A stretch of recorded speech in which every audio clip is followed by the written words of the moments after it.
মোহাম্মদ সাল্লাল্লাহু আলাইহি ওয়াসাল্লামের জীবনের শেষ মুহূর্ত। মাত্র 2 মিনিট চাচ্ছি সবার কাছে, এড়িয়ে যাবেন না। মোহাম্মদ সাল্লাল্লাহু আলাইহি ওয়াসাল্লামের জীবনের শেষ মুহূর্ত চলছে। হঠাৎ সেখানে একজন লোক এসে বললেন, সালাম, আমি কি ভেতরে আসতে পারি?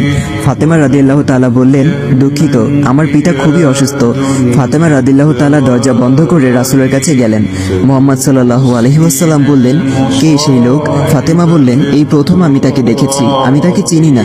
শুনো ফাতেমা, সে হচ্ছে আমাদের এই ছোট্ট জীবনের অবসানকারী ফেরেশতা আজরাইল। এটা শুনে ফাতিমার অবস্থা তখন ক্রন্দরত বোবার মতো হয়ে গিয়েছে। রাসূল সাল্লাল্লাহু আলাইহি ওয়াসাল্লাম বললেন, হে জিব্রাইল, আমার উম্মতের কি হবে? আমার উম্মতের নাজাতের কি হবে? জিব্রাইল আলাইহি ওয়াসাল্লাম বললেন, হে রাসূল, আপনি চিন্তা করবেন না, আল্লাহ ওয়াদা করেছেন আপনার উম্মতের নাজাতের জন্য। মৃত্যুর ফেরেশতা ধীরে ধীরে রাসূলের কাছে এলেন জান কবজ করার জন্য। মালাইকাত মাউত আজরাইল আরো কাছে এসে ধীরে ধীরে রাসূলের জান কবজ করতে থাকলেন। পাশে দাঁড়িয়ে থাকা জিব্রাইলকে রাসূল বললেন ঘঙ্গানির সাথে, ও জিব্রাইল, এটা কেমন বেদনাদায়ক জান কবজ করা। ফাতেমা রাদিয়াল্লাহু তাআলা তার চোখ বন্ধ করে ফেললেন। আলী রাদিয়াল্লাহু তাআলা তার দিকে উপর হয়ে বসলেন। জিব্রাইল তার মুখটা উল্টো দিকে ফিরিয়ে নিলেন। রাসূল সাল্লাল্লাহু আলাইহি ওয়াসাল্লাম বললেন, হে জিব্রাইল, তুমি মুখটা উল্টো দিকে ঘোরালে কেন?